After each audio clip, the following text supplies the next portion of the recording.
Hello friends, എല്ലാവർക്കും my media 2-ന്റെ പുതിയൊരു വീഡിയോയിലേക്ക് സ്വാഗതം. ഇന്ന് നമ്മൾ ഈ വീഡിയോയിലൂടെ പങ്കുവയ്ക്കുന്നത് കോവളം ബീച്ചിന്റെ വിശേഷങ്ങളാണ്. അപ്പോൾ എല്ലാവരും വീഡിയോ അവസാനം വരെ കാണുക, ലൈക്ക് ചെയ്യുക, ഷെയർ ചെയ്യുക, നിങ്ങളുടെ വിലയേറിയ അഭിപ്രായങ്ങൾ കമന്റായിട്ട് രേഖപ്പെടുത്തുക. അതുപോലെ തന്നെ വീഡിയോ ആദ്യമായിട്ടാണ് കാണുന്നവരുണ്ടെങ്കിൽ ഈ ചാനൽ ഒന്ന് സബ്സ്ക്രൈബ് ചെയ്യാൻ ഒരു റിക്വസ്റ്റ് കൂടി ചെയ്തുകൊണ്ട് നമുക്ക് നേരെ വീഡിയോയിലോട്ട് പോവാം. കുറെ നാളുകൾക്ക് ശേഷമാണ് ഞാൻ ഈ ബീച്ച് സന്ദർശിക്കുന്നത്. തിരുവനന്തപുരത്ത് നിരവധി ബീച്ചുകൾ ഉണ്ടെങ്കിലും അന്താരാഷ്ട്ര തലത്തിൽ ഏറെ ശ്രദ്ധിക്കപ്പെട്ട ഒരു ബീച്ച് കൂടിയാണ് കോവളം ഹവ ബീച്ച്. സീസൺ ടൈമിലും അല്ലാത്തപ്പോഴും നിരവധി സന്ദർശകരാണ് ഇവിടം സന്ദർശിക്കാറുള്ളത്. ഇവിടം സന്ദർശിക്കുന്നവർക്ക് മനോഹരമായ കാഴ്ചയൊരുക്കുന്ന ഒരു തീരം കൂടിയാണ് കോവളം ഹവ ബീച്ച്.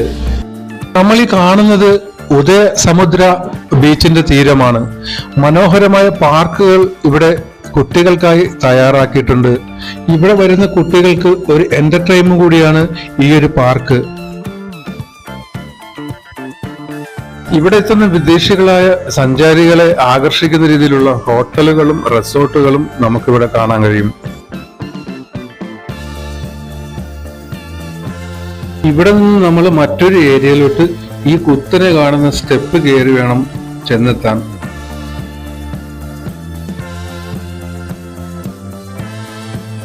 ഞാനിവിടെ എത്തുമ്പോൾ തന്നെ രാവിലെ 11:30 മണി കഴിഞ്ഞിരിക്കുന്നു. അത്യാവശ്യം നല്ല വെയിലും അടിക്കുന്നുണ്ട്. അതുകൊണ്ട് തന്നെ ഈ ഒരു ഭാഗത്ത് തിരക്ക് നന്നേ കുറവായിരുന്നു. ഈ സ്റ്റെപ്പുകളൊക്കെ കയറി നമ്മൾ മുകളിൽ എത്തുമ്പോൾ നല്ലൊരു വ്യൂ ആണ് നമുക്ക് ഇവിടുന്ന് താഴോട്ട് കാണുന്നത്. ഈ കാണുന്നത് ഈ ഹോട്ടലുകളുടെയും ഇവിടെയുള്ള ഹോട്ടലുകളുടെയും റിസോർട്ടുകളുടെയും മതിൽക്കെട്ടിനുള്ളതാണ്.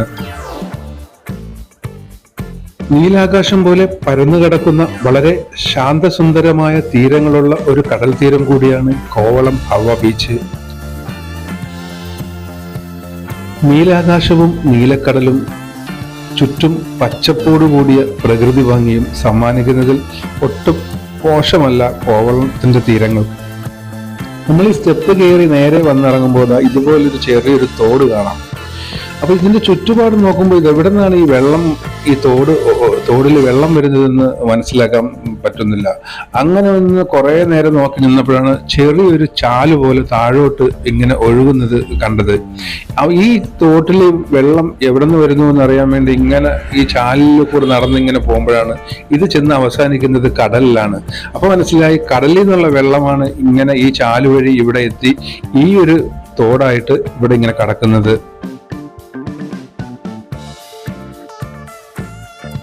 വിശാലമായ കടൽ തീരവും നിറയെ തെങ്ങുകളും പച്ചപ്പും നിറഞ്ഞു നിൽക്കുന്ന ഒരു ഭംഗിയുള്ള ഒരു കാഴ്ച തന്നെയാണ് നമുക്ക് ഇവിടെ കാണാൻ കഴിയുന്നത്. ഈ ഭാഗത്ത് കടലിൽ ഇറങ്ങാൻ പാടില്ല എന്ന് സൂചിപ്പിച്ചുകൊണ്ടുള്ള ബോർഡുകൾ സ്ഥാപിച്ചിരിക്കുന്നതും നമുക്കിവിടെ കാണാൻ പറ്റും. ശബരിമല സീസൺ ആയതുകൊണ്ടാകണം അയ്യപ്പ ഭക്തന്മാരുടെ തിരക്കും നല്ല രീതിയിൽ ഇവിടെ കാണുന്നുണ്ട്.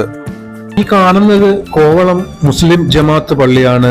ഇവിടെ എത്തുന്ന സന്ദർശകരായ മുസ്ലിങ്ങൾക്ക് നിസ്കരിക്കാനും മറ്റു കാര്യങ്ങൾക്കും ഉപയോഗപ്പെടുത്താം. പള്ളിയോട് ചേർന്ന് ഈ നീല ടാർപ്പായിട്ട് മൂടിയിരിക്കുന്നത് ചെറിയ കടകളാണ്. ശീതളപാനീയങ്ങളും മറ്റ് സ്നാക്സുകളും നമുക്ക് ഇവിടെ നിന്നും ലഭിക്കും. ഈ കാണുന്നതാണ് കോവളം ഹവ ബീച്ച്. സീസൺ അല്ലാത്തത് കൊണ്ട് തന്നെ തിരക്ക് വളരെ കുറവാണ് അനുഭവപ്പെടുന്നത്. സീസൺ ടൈമിൽ നിറയെ വിദേശികളെയും സ്വദേശികളെയും കൊണ്ട് നല്ല രീതിയിൽ തിരക്ക് അനുഭവപ്പെടുന്ന ഒരു പ്രദേശം കൂടിയാണ് ഈ ഒരു കടൽ തീരം. ഈ ഒരു ഭാഗത്താണ് സ്കൂബ ഡൈവിങ്ങും ബോട്ട് സർവീസും മറ്റു പാരച്യൂട്ട് സർവീസും ഒക്കെ നടത്തുന്ന ഒരു ഭാഗമാണ് നമ്മളിപ്പോൾ കാണുന്നത്. അതുപോലെ തന്നെ നിരവധി ബെഡുകൾ ഇവിടെ വിശ്രമിക്കാനായിട്ട് സജ്ജമായിട്ടുണ്ട്. കുടകളൊക്കെ വെച്ച് നിരവധി ബെഡുകളാണ് ഇവിടെ നിരത്തിയിട്ടിരിക്കുന്നത്. നമുക്കിവിടെ മണിക്കൂറിന് പേ ചെയ്ത് ഈ ബെഡിൽ റെസ്റ്റ് എടുക്കാൻ പറ്റുന്നതാണ്.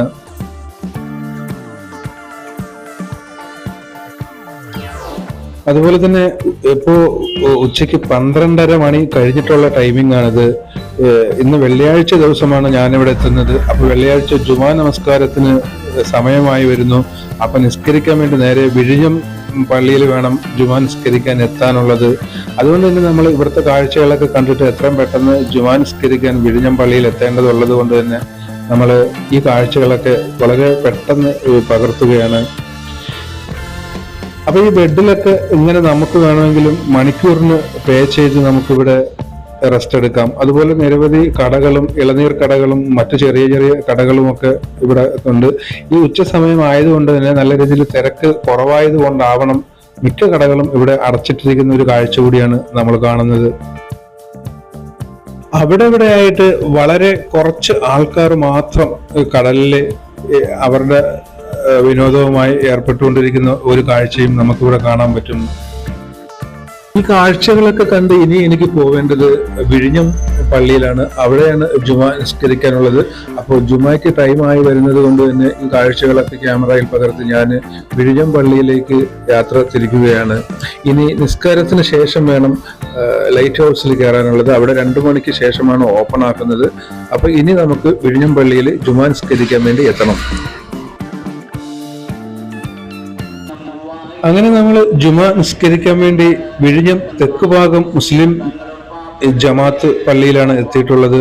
അപ്പൊ ഇവിടെ ജുമാ സമയമായതുകൊണ്ട് തന്നെ നിരവധി ആൾക്കാർ ജുമാ നിസ്കാരത്തിനായി ഇവിടെ എത്തുന്നുണ്ട്. ഞങ്ങൾ വാഹനമൊക്കെ ഈ ഒരു സൈഡ് പാർക്ക് ചെയ്ത് ഈ പള്ളിയിൽ നമ്മൾ നിസ്കരിക്കാൻ വേണ്ടി കയറുകയാണ്. അതൊക്കെ കഴിഞ്ഞ് പള്ളിയുടെ ജനാലയിലൂടെ ഉള്ള ഒരു വ്യൂ ആണ് നമ്മളിപ്പോൾ കാണുന്നത്. മത്സ്യബന്ധനത്തിനായി ഉപയോഗിക്കുന്ന നിരവധി ബോട്ടുകളാണ് ഈ ഒരു തീരത്ത് നിർത്തി ഇട്ടിരിക്കുന്നത്. അങ്ങ് അകലെയായിട്ട് വലിയ ക്രെയിനുകളും നമുക്ക് കാണാൻ പറ്റുന്നുണ്ട്. അപ്പൊ ആൾക്കാരൊക്കെ പ്രാർത്ഥന കഴിഞ്ഞ് പോവുകയാണ്. ഇപ്പൊ നമ്മള് വിഴിഞ്ഞത്തിന്റെ ഹാർബർ ഭാഗത്ത് എത്തിയിട്ട് നമ്മൾ വിഴിഞ്ഞം അന്താരാഷ്ട്ര തുറമുഖത്തിനെ ഒന്ന് കവർ ചെയ്യാൻ വേണ്ടി നോക്കുകയാണ്. ആ കാണുന്നത് വലിയ വലിയ ക്രെയിനാണ്. വലിയ വലിയ കപ്പലുകളിൽ എത്തുന്ന കണ്ടെയ്നറുകളെ ഇറക്കാൻ ഉപയോഗിക്കുന്ന ക്രെയിനുകളാണ് നമ്മൾ കാണുന്നത്. ഇനി നമുക്ക് പോവേണ്ടത് വിഴിഞ്ഞം ലൈറ്റ് ഹൗസിലാണ്. അപ്പോൾ ലൈറ്റ് ഹൗസിലെ കാഴ്ചകളും നമുക്ക് പകർത്തേണ്ടതുള്ളത് കൊണ്ട് തന്നെ നമുക്ക് ലൈറ്റ് ഹൗസിൽ എത്തണം. അപ്പോൾ ഇവിടെ എത്തുമ്പോൾ 2 മണി ആകാത്തത് കൊണ്ട് ഇവിടെ ക്ലോസ് ആയിരുന്നു. 2 മണി രാവിലെ 10 മണി മുതൽ 1 മണി വരെയും പിന്നെ 2 മണി മുതൽ 5 മണി വരെയുമാണ് ഇവിടുത്തെ ടൈമിങ്. ഒരാൾക്ക് ടിക്കറ്റ് നിരക്ക് എന്ന് പറയുന്നത് 20 രൂപയാണ്. അപ്പൊ ഞങ്ങള് ഇവിടെ വന്ന് ടിക്കറ്റൊക്കെ എടുത്ത് നേരെ ലൈറ്റ് ഹൗസിന്റെ ഉള്ളിലോട്ട് പ്രവേശിച്ച് അപ്പൊ ഇതിന്റെ അകത്ത് തന്നെ ഇതിന്റെ കൂടുതൽ വിശദ വിവരങ്ങൾ അടങ്ങുന്ന ചില നോട്ടീസൊക്കെ ഇവിടെ പതിപ്പിച്ചിട്ടുണ്ട്. അപ്പൊ അതൊക്കെ നമുക്ക് നോക്കി കാര്യങ്ങളൊക്കെ മനസ്സിലാക്കാം.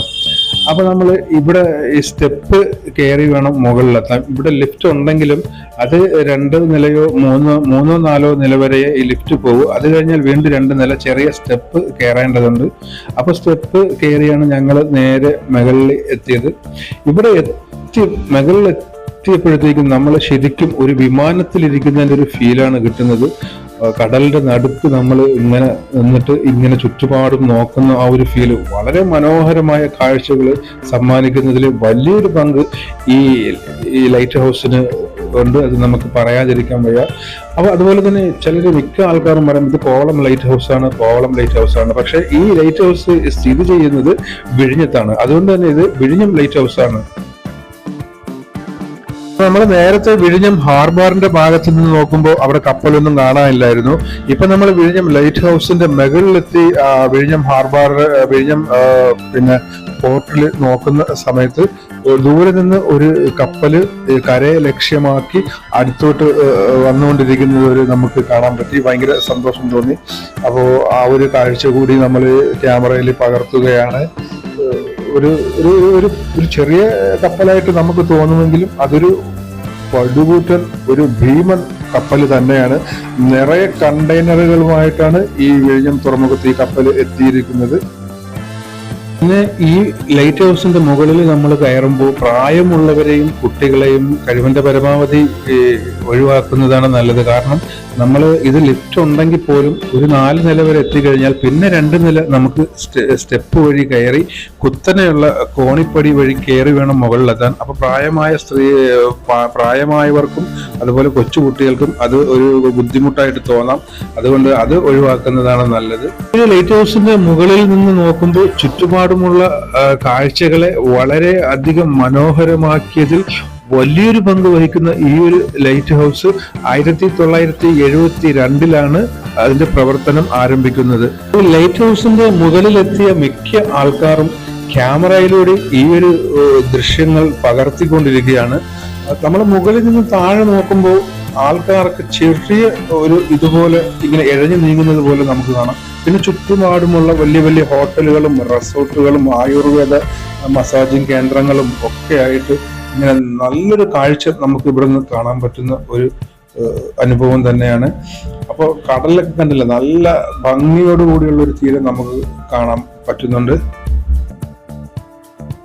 ഈ ലൈറ്റ് ഹൗസിന്റെ മുകളിൽ നിന്ന് നമ്മൾ നോക്കുമ്പോൾ ഈ വിഴിഞ്ഞത്തിന്റെ പരിസരത്തുള്ള എല്ലാ പ്രദേശങ്ങളെയും നമുക്ക് ചുറ്റി ഇങ്ങനെ കാണാൻ പറ്റും.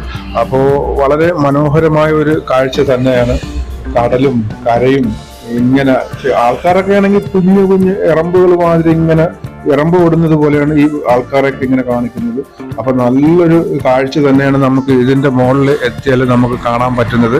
അപ്പൊ നിങ്ങൾ കോവളത്ത് വരുമ്പോൾ തീർച്ചയായിട്ടും ഈ ലൈറ്റ് ഹൗസിൽ കയറണം.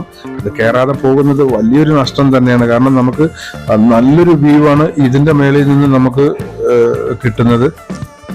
നമ്മൾ വീണ്ടും ഈ ഒരു കപ്പലിനെ നോക്കിയാണ് ഇത് അടുത്തെത്തിയോന്ന് ഇങ്ങനെ അറിയാൻ വേണ്ടി വീണ്ടും അവിടെ നോക്കുമ്പോൾ ഈ കപ്പല് ആ കടന്നതുപോലെ തന്നെയാണ്, ഒരു മാറ്റവും ഇല്ലാതെ കിടക്കുന്നത്. പക്ഷെ കപ്പല് കരയ്ക്ക് അടുത്തുകൊണ്ടിരിക്കുന്നത് നമുക്ക് വ്യക്തമായിട്ട് കാണാൻ പറ്റുന്നില്ല. അപ്പോഴാണ് ഒരു കാര്യം ശ്രദ്ധിച്ചത്, ചെറിയ 3-4 ബോട്ടുകൾ പോയിട്ട് ഇതിനെ കെട്ടിവലിച്ചാണ് കരയിലോട്ട് ഈ ഒരു വലിയ കപ്പലിനെ കരയിലോട്ട് അടുപ്പിക്കുന്നത്. ആ കാണുന്ന ക്രെയിനുകൾ ഉപയോഗിച്ചിട്ടാണ് ഈ കപ്പലിലുള്ള കണ്ടെയ്നറുകൾ പിന്നെ ഇറക്കുകയും കയറ്റുകയും ചെയ്യുന്നത്. ഈ ലൈറ്റ് ഹൗസിൽ നിന്നും ഒരു അല്പം ലോങ് ആയിട്ടാണ് ഈ വിഴിഞ്ഞം അന്താരാഷ്ട്ര തുറമുഖം സ്ഥിതി ചെയ്യുന്നത്. അതുകൊണ്ട് തന്നെ നമ്മുടെ ക്യാമറയ്ക്ക് ഒരു പരിധിയുണ്ട് ഈ വീഡിയോ കവർ ചെയ്യുന്നതിന്. വളരെയധികം സൂമിങ്ങിലൂടെയാണ് ഈ അകലെയുള്ള ഈ ഒരു കാഴ്ച നമ്മൾ വളരെ അടുത്തോട്ട് എടുക്കുമ്പോൾ തന്നെ അതിങ്ങനെ ബ്ലറായി പോകുന്നത് പോലെ, അങ്ങനെ പിരിഞ്ഞു പോകുന്നത് പോലെ നമുക്ക് കാണുന്നത്. ഒരു ക്ലാരിറ്റിയുടെ ഒരു കുറവ് നമുക്ക് തോന്നുന്നുണ്ട്. ഇനി എപ്പോഴാണ് കരയ്ക്ക് എത്തുന്നത് എന്നുള്ളൊരു ആവലാതിയായി. കാരണം ഇപ്പൊ തന്നെ സമയം ഏകദേശം 2:30 മണി കഴിഞ്ഞു. ഒരു 2:45 എത്തിയിരിക്കുന്നു. നല്ല വിശപ്പുണ്ട്. അപ്പൊ ഈ കപ്പല് ലക്ഷ്യസ്ഥാനത്ത് എത്തി നങ്കൂരം ഇട്ടതിന് ശേഷം വേണം ഭക്ഷണം കഴിക്കാൻ പോവാൻ. അപ്പൊ അതിനു വേണ്ടിയിട്ട് ഇങ്ങനെ കാത്തു നിൽക്കുകയാണ്. ഇത് എപ്പോഴും എത്തുമെന്ന് ഒരു പിടിയും കിട്ടുന്നില്ല. അപ്പോഴും ഈ കപ്പലിന് ഒരു അനക്കവും ഇല്ലാതെ അങ്ങനെ തന്നെ കടക്കുകയായിട്ടാണ് എനിക്ക് തോന്നുന്നത്. കാരണം അവിടെ തന്നെയാണോ കപ്പലിന് നങ്കൂരം ഇട്ടത് എന്ന് തോന്നുന്ന രീതിയിലാണ് എനിക്ക് തോന്നിയത്. പിന്നെ സൂക്ഷിച്ച് നമ്മൾ നോക്കുമ്പോൾ ചെറുതായിട്ട് കപ്പൽ തിരിയുന്നത് നമുക്ക് കാണാൻ പറ്റും. അപ്പൊ ഈ കപ്പൽ ഇങ്ങനെ തിരിഞ്ഞിങ്ങനെ വരുന്നത് നമുക്ക് കാണാൻ കഴിയുന്നു. അപ്പൊ നമ്മൾ ഈ കപ്പലിനെ ടാർഗറ്റ് ചെയ്തുകൊണ്ട് നല്ല സൂമിങ് ചെയ്ത് നമ്മൾ ഈ കപ്പലിന്റെ ഒരുപാട് വ്യക്തതയ്ക്ക് വേണ്ടിയിട്ടാണ് നമ്മൾ ഈ ഇത്രയും സൂമിങ് ചെയ്തപ്പോൾ തന്നെ ഒരു ക്ലാരിറ്റി കുറവ് നമുക്ക് അനുഭവപ്പെടുന്നുണ്ട്. അങ്ങനെ നോക്കുമ്പോൾ കാണാം നിറയെ കണ്ടെയ്നറുകളുമായി ഒരു കപ്പൽ, അതായത് MSC എന്ന ഒരു ബ്രാൻഡിങ് നമുക്ക് ഈ കപ്പലിൽ കാണാൻ കഴിയുന്നു. അപ്പോൾ നിറയെ കണ്ടെയ്നറുകളുമായി ഈ വിഴിഞ്ഞം തുറമുഖത്ത് എത്തിയിരിക്കുന്ന കപ്പല് MSC എന്ന കമ്പനിയുടെയാണ്. അതായത് ലോകത്തിൽ തന്നെ ഏറ്റവും വലിയ കപ്പൽ കമ്പനിയായ മെഡിറ്ററേനിയൻ ഷിപ്പിംഗ് കമ്പനിയുടെ ഒരു കപ്പലാണ്. നിറയെ കണ്ടെയ്നറുകളുമായി വിഴിഞ്ഞം അന്താരാഷ്ട്ര തുറമുഖത്ത് ഇപ്പോൾ എത്തിയിരിക്കുന്ന ഒരു കാഴ്ച നമുക്ക് കാണാൻ പറ്റിയത് തന്നെ വലിയൊരു സന്തോഷമുള്ള ഒരു കാര്യം തന്നെയാണ്. അപ്പോൾ ഈ 10,000-കണക്കിന് കണ്ടെയ്നറുകളുമായി ഈ വിഴിഞ്ഞം സീപോർട്ടിലെത്തിയ ഈ ഒരു പടുകൂറ്റൻ കപ്പലിനെ വളരെ അടുത്തു നിന്നുകൊണ്ട് കാണുന്നത് തന്നെ എൻ്റെ ജീവിതത്തിൽ ആദ്യമായിട്ടാണ്. ഇതിനു മുമ്പും കപ്പലുകൾ പല പ്രാവശ്യം പല സ്ഥലങ്ങളിൽ വെച്ച് കണ്ടിട്ടുണ്ടെങ്കിലും ഇതുപോലെ ഇത്രയും ഭീമകരമായ ഒരു കൂറ്റൻ കപ്പലിനെ ഇത്രയും അടുത്ത് വെച്ച് കാണുന്നത് ആദ്യമായിട്ടാണ്. അപ്പൊ അതിൻ്റെ ഒരു സന്തോഷം പറഞ്ഞറിയിക്കാൻ പറ്റില്ല. അപ്പോ ഈ വീട്ടിൽ സൗണ്ടിന് ചെറിയൊരു പ്രശ്നമുണ്ട്. ഈ ലൈറ്റ് ഹൗസിന്റെ മുകളിലായതുകൊണ്ട് തന്നെ നല്ല കാറ്റടിക്കുന്നത് കൊണ്ട് തന്നെ ഈ സൗണ്ടിന് ചെറിയ ക്ലാരിറ്റി കുറവുണ്ട്. അപ്പൊ ഇത് കാണുന്ന പ്രേക്ഷകർ ക്ഷമിക്കണം. ഈ ഭാഗങ്ങളൊക്കെ ക്യാമറയിൽ ചിത്രീകരിക്കുമ്പോഴും വിശപ്പിന്റെ കാഠിന്യം സഹിക്കാൻ പറ്റാതെ ഒരു വല്ലാത്തൊരു അവസ്ഥയിൽ എത്തുകയാണ്. നല്ല വിശപ്പുണ്ട്, രാവിലെയും വലുതായിട്ടൊന്നും കഴിച്ചിട്ടില്ല. അപ്പൊ നമുക്ക് ഇവിടെ എത്തുമ്പോൾ തന്നെ ഇപ്പൊ തന്നെ ഏകദേശം ഒരു 3 മണി അടുപ്പിച്ച് ആയിരിക്കുന്നു. ചുറ്റുമുള്ള കാഴ്ചകളും നമ്മൾ ക്യാമറയിൽ പകർത്താൻ വേണ്ടി മറന്നിട്ടില്ല. അപ്പോൾ വളരെ മനോഹരമായ നല്ല രീതിയിൽ നമുക്ക് ഇവിടെ നിന്ന് കാഴ്ചകൾ, നല്ലൊരു വ്യൂ ആണ് ഇവിടെ നിന്ന് നമുക്ക് ലഭിക്കുന്നത്. വലിയ വലിയ ബിൽഡിങ്ങുകളും റിസോർട്ടുകളും ഹോട്ടലുകളും ആയുർവേദ മസാജിങ് കേന്ദ്രങ്ങളും മറ്റു ട്രീറ്റ്മെന്റ് കേന്ദ്രങ്ങളും അങ്ങനെ നിരവധി സ്ഥാപനങ്ങൾ പ്രവർത്തിക്കുന്ന ഒരു കോവളം ഹവാ ബീച്ചിന്റെ ഒരു മനോഹര തീരമാണ് നമ്മളിപ്പോൾ ഈ വീഡിയോയിൽ കാണുന്നത്. ഒരിക്കലെങ്കിലും നിങ്ങൾ ഇവിടെ വന്ന് ഈ ഒരു കാഴ്ചകൾ കാണേണ്ടത് തന്നെയാണ്. അത് കണ്ടില്ലെങ്കിൽ നമുക്ക് വലിയ നഷ്ടം തന്നെയാണ്. കാരണം നല്ലൊരു വ്യൂ ആണ് ഈ ലൈറ്റ് ഹൗസിന്റെ മുകളിൽ നിന്ന് നമുക്ക് കിട്ടുന്നത്. ശരിക്കും പറഞ്ഞാൽ ഒരു ഹെലികോപ്റ്റർ അല്ലെങ്കിൽ ഒരു വിമാനത്തിന്റെ മുകളിലിരുന്ന് നമ്മൾ വിൻഡോയിലൂടെ താഴേക്ക് നോക്കുമ്പോൾ കിട്ടുന്ന ആ ഒരു അനുഭവം തന്നെയാണ് ഈ ലൈറ്റ് ഹൗസിന്റെ മുകളിൽ നിന്ന് നോക്കുമ്പോഴും നമുക്ക് ഉണ്ടാവുന്നത്. അപ്പോൾ ഒരിക്കലെങ്കിലും നിങ്ങൾ ഇവിടെ വരാൻ ശ്രമിക്കണം. കടലിലൂടെ സ്പീഡ് ബോട്ടുകളും മറ്റ് പാരച്യൂട്ട് ബോട്ടുകളും ഇങ്ങനെ പോകുന്നത് നമുക്ക് കാണാൻ പറ്റുന്നുണ്ട്. ഇനി പിടിച്ചാൽ കിട്ടൂലെന്ന് മനസ്സിലായി ഈ വീഡിയോകളൊക്കെ പകർത്തി നമ്മൾ ലൈറ്റ് ഹൗസിന്റെ താഴെ ഇറങ്ങുകയാണ്. ഏകദേശം 127ഓളം സ്റ്റെപ്പുകൾ കയറി വേണം ഇതിന്റെ മുകളിലെത്താൻ. പിന്നെ ലിഫ്റ്റ് ഉണ്ടെങ്കിലും ഒരേ സമയം 4 പേർക്ക് മാത്രമേ ലിഫ്റ്റിൽ ഇതിന്റെ മുകളിൽ എത്താൻ പറ്റൂ. ഞാൻ ലൈറ്റ് ഹൗസിന്റെ താഴെ ഇറങ്ങുമ്പോഴും മുകളിൽ വീണ്ടും ആൾക്കാർ കയറുന്ന ഒരു കാഴ്ചയും കൂടി നമുക്ക് ഇവിടെ നിന്ന് കാണാൻ പറ്റുന്നുണ്ട്. ഇവിടെ നിന്ന് ഇറങ്ങി പിന്നെ നേരെ വിട്ടത് ഹോട്ടലിലാണ്. നല്ല വിശപ്പിന്റെ കാഠിന്യം പറഞ്ഞറിയിക്കാൻ പറ്റില്ല. അപ്പൊ ഹോട്ടലിലെത്തി നല്ല വാഴയിലയിൽ പിന്നെ തോരനും അവിയലും അതുപോലെ പച്ചടിയും വിഴുക്ക് വരട്ടിയും പിന്നെ പപ്പടവും നല്ല വെള്ളരിയുടെ ചോറും അതുപോലെ പിന്നെ കപ്പയും മീൻകറിയും കൂട്ടത്തിനായി നമ്മൾ നല്ല കണവ തോരനും നത്തോലി ഫ്രൈയും കൂടെ വാങ്ങി നന്നായിട്ട് കഴിച്ചു. കുറ്റം പറയാനില്ല, നല്ല രുചിയുള്ള ഭക്ഷണം തന്നെയാണ്. അപ്പൊ വീഡിയോ എല്ലാവർക്കും ഇഷ്ടപ്പെട്ടിട്ടുണ്ടെങ്കിൽ ലൈക്ക് ചെയ്യുക, ഷെയർ ചെയ്യുക, കമന്റ് ചെയ്യുക, നിങ്ങളുടെ അഭിപ്രായങ്ങൾ നിർദ്ദേശങ്ങളും അറിയിക്കുക. അപ്പോൾ മറ്റൊരു വീഡിയോയുമായി വരുന്നവരെ എല്ലാവർക്കും നന്ദി.